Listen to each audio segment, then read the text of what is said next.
constructivist. Is that what you call Yes. it? Yeah. Okay, Louise, when you're ready. Okay, so first of all, I feel very lucky to be here, and it's amazing that this is not only the place the book was written, it's also the place that the film screenplay was written. So how important is this house and this whole area to the book and to the film? Well, who should start? That's a difficult. I think you should start. Okay. Well, I've been here all the time. So. Yes, yes. Well, we when we start first, I approached Lissy probably 10 years ago, I think. 9-10 years ago. Yes, about adapting the book, and Noah Baumbach and I started working on the script. But then I had the idea. I had visited Lissy here somewhere along the way, and I thought it would be nice if Noah and I could visit here, and if he could meet Lissy and see what it's like. And Lissy arranged, at my request, I suppose, forward, to that we could work here, and we set up an office upstairs. Or Lissy set up an office for us upstairs with our own dedicated telephone line and a printer and a desk, and we worked here. And I think while we were here, it sort of went from being an adaptation of Fantastic Mr. Fox to being a combination adaptation of Fantastic Mr. Fox /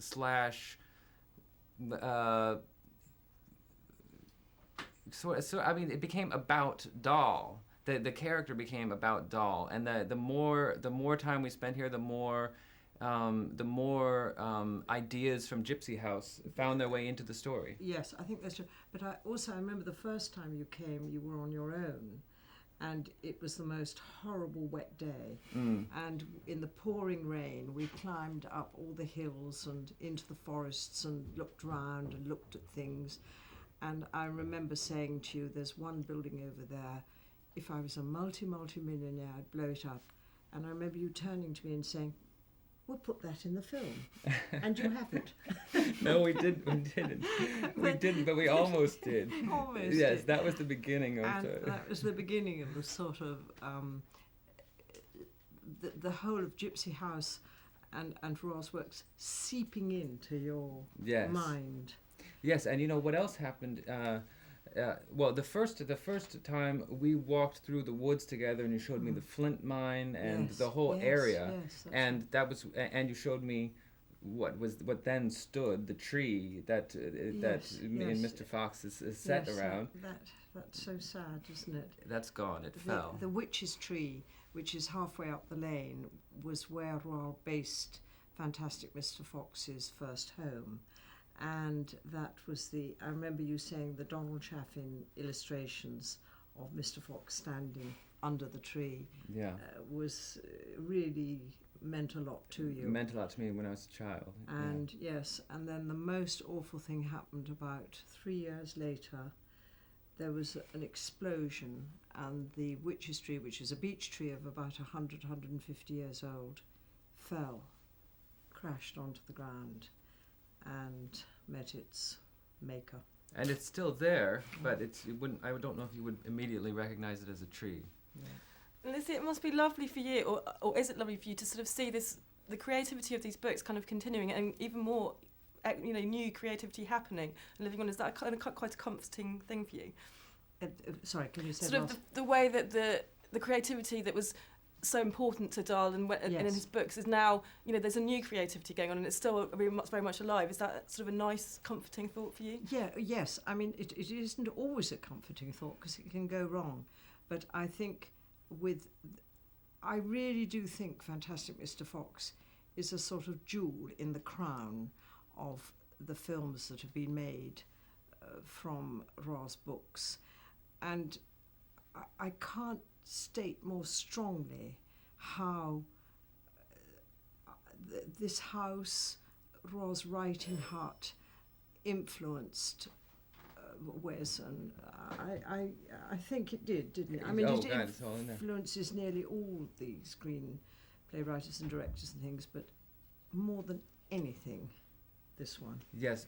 Well, the other thing is that when I first came here, I didn't like many other people who had read Dahl as a child. Yes. I didn't just know the body of work.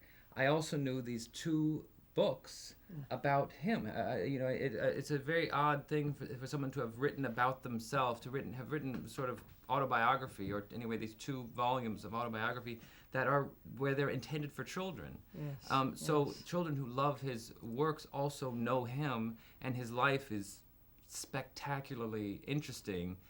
So he himself becomes, in a way, like a character from fiction, like another character in the Dahl books. Yes. And I think that was also part of why, also the life the life he led here as a writer is one that is really tailored to how he wanted to work, and just going in the Reading Hut and seeing how he has the heating set up and how he has it arranged for his feet. It's very practical and exactly how he wants it. And it's, yes, actually, I think you echo that, because you're very particular and you're a very practical person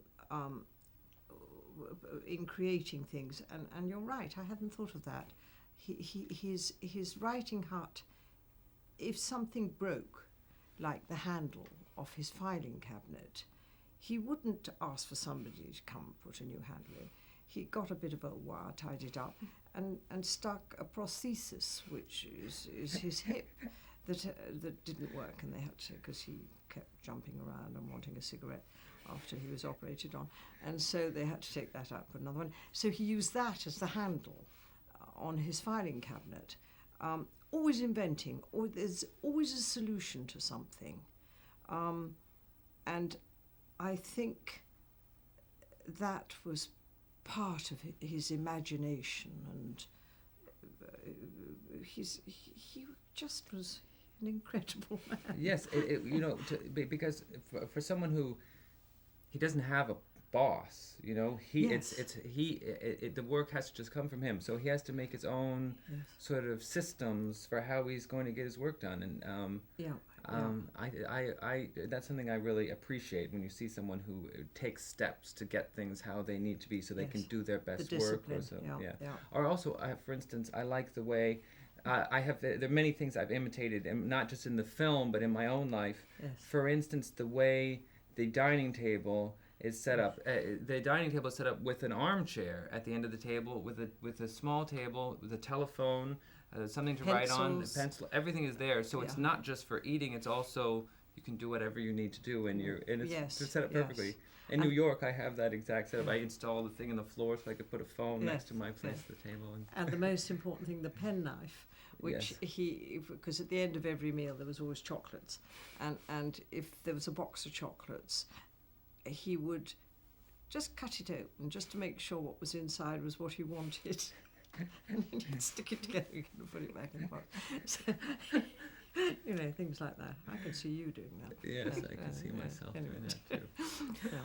Thank you very much, guys. I could Thank you. sit and talk all day, but I know. want to wind Thank up, you. so.